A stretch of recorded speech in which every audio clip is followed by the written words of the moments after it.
Good morning all of you. कैसे हैं आप लोग? उम्मीद करते हैं बहुत बढ़िया हो। चलिए, आज का क्लास हमारा बहुत इंटरेस्टिंग और मनोरंजक होने वाला है, क्योंकि आज हम पढ़ने जा रहे हैं केंद्रीय प्रवृत्ति का जो तीसरा माप है, माध्यक, है ना। जो क्वेश्चन दिया हुआ है ना, जो प्रश्नावली 14.3 है, Bihar board matric exam class 10वीं के लिए यह क्वेश्चन बहुत ही महत्वपूर्ण है ना। इस क्वेश्चन में हमेशा माध्य, माध्यक और बहुलक, यह जो तीनों इस क्वेश्चन में निकालना हुआ है, आप देख सकते हैं कि माध्य, माध्यक और बहुलक, यह क्वेश्चन हमेशा 5 नंबर में आता है। तो चलिए इस क्वेश्चन को हम हल करते हैं, कैसे बनता है। इस क्वेश्चन का पहले कह रहा है कि माध्यक ज्ञात कीजिए, उसके बाद माध्य और माध्यक कहे ज्ञात करने के लिए, तो यह वर्ग अंतराल ऐसे दिया हुआ है, वर्ग अंतराल और उसकी बारंबारता है। हम क्या निकालेंगे, है ना, हम निकालेंगे संचयी बारंबारता। क्या निकाल, संचयी बारंबारता को दोस्तों CF से लिखा जाता है, संचयी बारंबारता। उसके बाद इसी क्वेश्चन में कह रहा है माध्य भी निकालने के लिए, तो माध्य निकालने के लिए हमें क्या निकालना होता है, XI निकालना होता है। और XI के बाद मेरे दोस्तों क्या निकालना होता है, XI के बाद, है ना, FI और XI की दोनों का वैल्यू तब क्या निकालते हैं, संचयी बारंबारता। अब सवाल आता है संचयी बारंबारता निकाला कैसे जाता है। तो इसके लिए बहुत ही सिंपल सा लॉजिक है, सिंपल सी बात है, सिर्फ समझना है, वीडियो का बिना स्किप किए हुए देखिए। तो संचयी बारंबारता निकालने के लिए यह जो बारंबारता दिया हुआ है, इसके ऊपर तो कुछ नहीं है मेरे दोस्त, है ना। 4 को 4 लिखेंगे। अब 5 है, 5 के ऊपर जितना लिखा हुआ सबको जोड़ के लिखना है। तो 5 में 4 जोड़ेंगे, है ना, 5 + 4 कितना हो जाएगा मेरे दोस्त, 9 हो जाएगा, है ना। उसी तरह इस 9 को यहाँ इस 13 को लिख देना है, और इस 9 को यहाँ लिखकर, है ना, जोड़ देना है। तो 13 और 9 22 होता है, 22, है ना। उसी तरह इसको जोड़ते जाना है, यहाँ से यहाँ जोड़ते जाना है। तो 22 में 20 जोड़ेंगे 42, 42 में 14 जोड़ेंगे 56, 56 में 8 जोड़ेंगे 64, 64 में 4 जोड़ेंगे मेरे दोस्त 68। क्या है दोस्तों, यहाँ जो लास्ट संख्या आती है, यहाँ योग के कुल के बराबर होती है ना। आई जो भुक्ताओं की संख्या जो बारंबारता दिया जाता है, इस बारंबारता को हम क्या बोलते हैं मेरे दोस्त, सिग्मा FI कहा जाता है। इसी को हम लोग N भी कहते हैं, सिग्मा FI या N इसी को बोला जाता है। अब देखते हैं मेरे दोस्त, है ना, XI निकालना होता है। XI का मतलब क्या होता है मेरे दोस्त, निम्न सीमा और ऊपरी सीमा, इन दोनों को जोड़ के दूसरे भाग करना होता है। तो 65 जोड़ 85 बटा 2, 65 और 85 को जोड़ेंगे मेरे दोस्त, 65 और 85 को जोड़ेंगे तो कितना होगा मेरे दोस्त, 150 होगा। 150 में 2 से जब भाग करेंगे तो कितना होगा, 75 होगा। उसी तरह से मेरे दोस्त इस सबको जोड़ जोड़ के भाग करते जाते हैं। यहाँ कितना का अंतर है मेरे दोस्त, 20 का अंतर है। तो यहाँ जो एक वर्ग चिन्ह निकाल लिए, उसी वर्ग चिन्ह में 20 जोड़ते आएंगे, तो 75 में 20 जोड़ेंगे कितना होगा मेरे दोस्त, 95। 95 में 20 जोड़ेंगे मेरे दोस्त कितना होगा, 115। 115 में 20 जोड़ेंगे मेरे दोस्त 35 होगा, 155 होगा। 155 में 20 जोड़ेंगे 175 होगा। 175 में 20 जोड़ेंगे मेरे दोस्त 195 होगा, ठीक। और इस तरह से, है ना, हमारा XI निकल गया। अब मेरे दोस्त इन दोनों का गुना करके इस FI XI में लिखना होता है। तो दोनों को गुना किया जाए, है ना, तो दोनों को गुना किया जाए मेरे दोस्त। तो 75 में 4 से गुना करेंगे तो कितना होता है मेरे दोस्त, 300 होता है। 95 में 5 से गुना किया तो 5 25 के 5, 9 5 45 और 2 47 है। 115 में 13 से गुना किया तो 13 5 65 के 5, और 13 कम 13 6 19, और 13 कम 13 1 1495। 22 में 20 में 135 से गुना करके 135 गुना 270 पर एगो 0। 14 में 155 से गुना है तो 14 25 70 के 0, 14 25 70 7 77, 14 कम 14 7 21। 8 में 115 से गुना तो 8 25 40 के 0, 8 7 56 4 60 के 0, 8 कम 8 6 14। 195 में 4 का गुना तो 5 चौके 20 के 0, 9 चौके 36 2 38 के 8, 4 कम 4 3 7। अब मेरे दोस्त इस सबको FI XI को जोड़ना होता है, सिग्मा FI और XI। सिग्मा का मतलब होता है इस सब में का जोड़। तो जोड़ा जाए 5 दूना 10 के 9320। अब दोस्त कुछ नहीं करना है। अब आते हैं माध्य, माध्यक, बहुलक के लिए हमारा सारणी तैयार हो गया। अब हमें क्या करना है, पहले पूछ रहा हमें माध्यक पूछ रहा है। तो माध्यक के लिए क्या होता है मेरे दोस्त, है ना, सबसे पहले माध्यक वर्ग चुनते हैं। तो माध्यक वर्ग कौन होता है मेरे दोस्त, है ना, माध्यक वर्ग, तो ये जो n होता है इसको आधा करते हैं, ठीक है, माध्यक है ना, माध्यक हम इधर लिख देते हैं, माध्यक वर्ग, माध्यक वर्ग करने के लिए इस n का वैल्यू 68 का आधा करेंगे तो 34 होगा। 34 से जस्ट बड़ा संचयी बराबरता कौन है मेरे दोस्त, तो 42 है ना, और 42 के सामने वाला यही क्या कहलाएगा, माध्यक वर्ग। या दूसरा तरीका है कि जिसकी बारंबारता सबसे अधिक हो, जिसकी बारंबारता सबसे अधिक हो उसको भी माध्यक वर्ग या बहुलक वर्ग कह लेते हैं। तो कितना है जी, 125 से 145। अक्सर यह देखा जाता है कि माध्यक वर्ग और बहुलक वर्ग दोनों सेम होता है, एक ही होता है, किस रेयर केस में कभी अलग हो सकता है। तो यह हो गया है ना, ये जो अधिक बारंबारता है इसके सामने वाले को माध्यक वर्ग या बहुलक वर्ग कह लेते हैं। तो माध्यक का फॉर्मूला क्या होता है मेरे दोस्त, माध्यक बराबर होता है L प्लस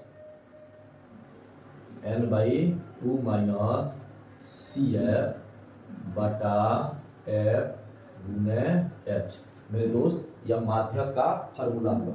अब इस माध्यक के सूत्र में L का मतलब क्या होता है, माध्यक वर्ग की निम्न सीमा। L का मतलब कितना है मेरे दोस्त, 125 प्लस n का मतलब है n का 68 और उसका आधा करेंगे मेरे दोस्त, है ना, यहाँ हो जाएगा 34, ठीक है। CF का मतलब होता है माध्यक जो वर्ग है उसके पहले वाले वर्ग की संचयी बारंबारता। तो CF का मान कितना है मेरे दोस्त, 22 बटा F का मतलब होता है जो माध्यक वर्ग है उसी की बारंबारता, तो यह है 20 गुने H का मान क्या है मेरे दोस्त, ऊपरी सीमा में से निम्न सीमा घटाने के बाद, यानी कि इसका मान है 20। अब इसको हल करते हैं, है ना, 125 प्लस यह घटेगा आपको, ऊपर होगा 12 और नीचे 20 गुने 20, 20 से 20 कट जाएगा तो 125 प्लस 12, है ना, माध्यक हमारा हो गया मेरे दोस्त, माध्यक बराबर हो गया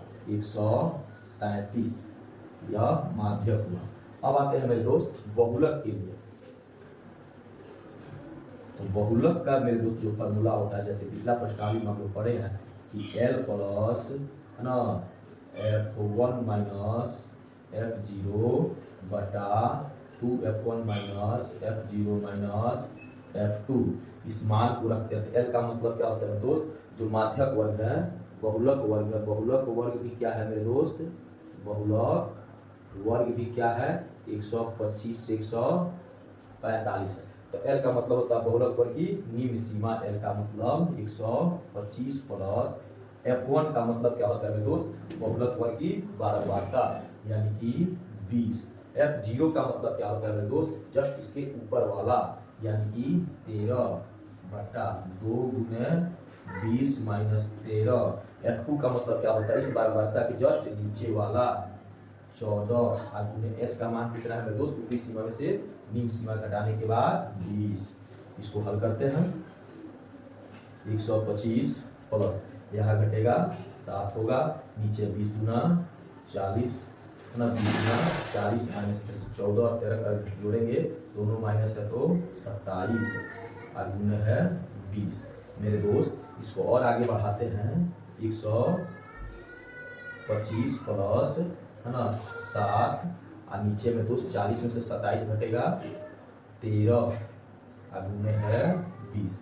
इसको दोस्तों हल करते हैं और आगे अगर हम बढ़ते हुए, है ना, तो 125 प्लस 20 140 में भागा है मेरे दोस्त 13 से, है ना, 125 प्लस 13 में भाग देते हैं तो 13 ना, 13 कम 13 एक उतरेगा, 10 भाग नहीं जाएगा, 13 सत्तर 91, 9 उतरेगा, 90 सत्तर 13 6 78, यानी कितना हो गया मेरे दोस्त, बहुलक बराबर हो गया, बहुलक बराबर 125 में 10 जोड़ेंगे 135.76 मेरे दोस्त, है ना।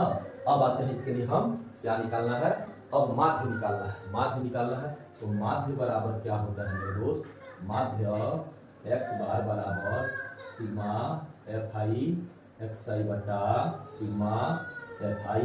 तो सिग्मा fi xi का मान कितना है मेरे दोस्त, 9320, कितना 9320, और सिग्मा fi का मान कितना है मेरे दोस्त, 68 है, कितना है 68।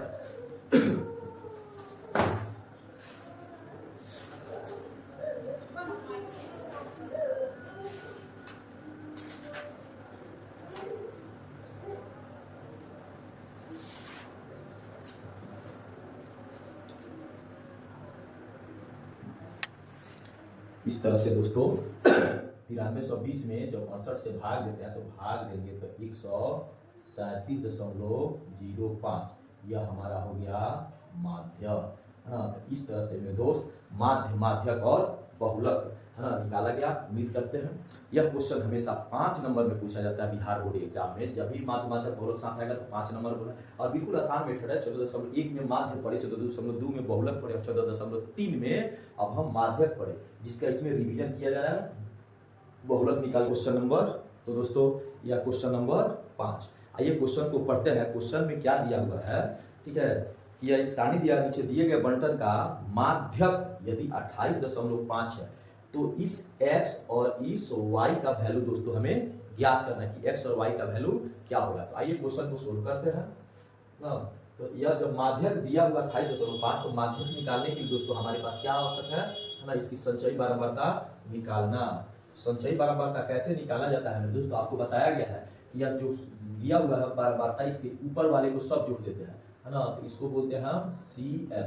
5 के ऊपर कुछ नहीं है, 5 है ना। 5 के ऊपर क्या है मेरे दोस्त, है ना, x के ऊपर क्या है 5 है। इस 5 में क्या जोड़ना है, x जोड़ना है, ठीक है। इस 20 के ऊपर इस सबको जोड़ के यहाँ लिखा गया, तो अंक में अंक जोड़ेंगे तो 5 में 20 जोड़ेंगे कितना होगा मेरे दोस्त, 25 प्लस x। फिर 25 में 15 जोड़ेंगे तो 40 प्लस x। फिर 40 में y जोड़ेंगे, है ना, तो 40 प्लस x प्लस y। फिर इसको जोड़ेंगे तो 40 में 5 जुड़ेगा 45 प्लस x प्लस y। अब मेरे दोस्त इसको कुल दिया हुआ है ना, कुल जिसको हम लोग n कहते हैं, यह दिया दोस्त, है ना। इसका वैल्यू टोटल दिया है 7, है ना। हम देखते हैं जो यहाँ दिया रहता है वही मेरे दोस्त यहाँ होता है 7, ठीक है। यानी कि कितना है मेरे दोस्त, x प्लस y प्लस 45 किसके बराबर है, 60 के बराबर है। तो इसे क्या निकलता है, x प्लस y बराबर 60 माइनस 45, है ना। तो घटाया जाएगा दोस्त, x प्लस y बराबर क्या होगा, 15 होगा। इसको समीकरण 1 मान लेते हैं। यही x प्लस y का वैल्यू हमें निकालना है। अब आते हैं मेरे दोस्त, है ना, माध्यक, माध्यक वर्ग लिखा जाए। तो माध्यक वर्ग क्या होता है मेरे दोस्त, तो ऐसे जिसकी बारंबारता सबसे अधिक हो वही माध्यक वर्ग हो जाता है। लेकिन इसका आधा करेंगे 30 से जस्ट बड़ा कौन है, ई वाला है ना। इसी के सामने यह है और इसी के सामने क्या होगा, माध्यक वर्ग हो जाएगा। यानी कि माध्यक वर्ग हो जाएगा हमारा 20 से 30, है ना। यानी कि माध्यक का जो फॉर्मूला होता है मेरे दोस्त, माध्यक बराबर क्या होता है, L plus n/2 minus CF बटा F गुने H होता है ना। तो L का मतलब क्या होता है मेरे दोस्त, माध्यक वर्ग की निम्न सीमा यानी कि 20 प्लस n का वैल्यू कितना है मेरे दोस्त, 60 है। 60 का आधा करेंगे, 2 से भाग देंगे तो कितना आएगा, 30। CF का मतलब क्या होता है, जो माध्यक वर्ग है ठीक पहले वाले वर्ग की संचयी बारंबारता। तो कितना है मेरे दोस्त, 5 प्लस x। इसको पोस्ट लेके इसको पोस्ट लेके आएंगे। H का मतलब होता है ऊपरी सीमा में से निम्न सीमा का अंतर, बटा F का मतलब क्या होता है, माध्यक वर्ग की बारंबारता यानी कि 20। अब आते हैं दोस्त माध्यक का वैल्यू, माध्यक का वैल्यू कितना दिया है, 28.5, है ना। इस 20 को लाके इधर घटा देते हैं तो 28.5 में से 20 घटेगा, इधर क्या बचेगा दोस्त, हल करते हैं तो 30 माइनस 5 माइनस x बटा 20, है ना, गुणे 10। यहाँ घटाएंगे तो 8.5 बचेगा, है ना। इस 10 से यह 20 दो बार में कट जाएगा। ऊपर क्या बचा मेरे दोस्त, ऊपर क्या बचा, 30 में से 5 जाएगा तो 25 और माइनस x। आई जो बट्टा में है इधर आ गया मेरे दोस्त, बट्टा में 2।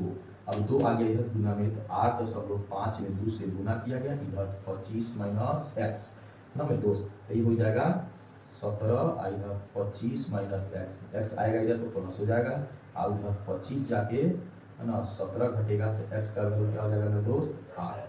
x का वैल्यू 8 हो गया मेरे दोस्त। इसी x का वैल्यू समीकरण नंबर 1 में हमें रखना है, ठीक है।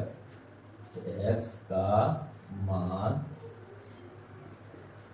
समीकरण 1 में, तो 1 में क्या है मेरे दोस्त, x प्लस y बराबर 15 है, x का वैल्यू 8 हो गया। 8 प्लस y बराबर 15, तो y बराबर 15 में से 8 गया 7। इस प्रकार x बराबर 8, y बराबर 7। दोस्तों यह हमारा आंसर हुआ। उम्मीद करते हैं कि यह सोल्यूशन आपको पसंद आई होगा। अगर पसंद आई हो तो हमारी वीडियो को अधिक से अधिक शेयर करें और हमारे चैनल को सब्सक्राइब करें।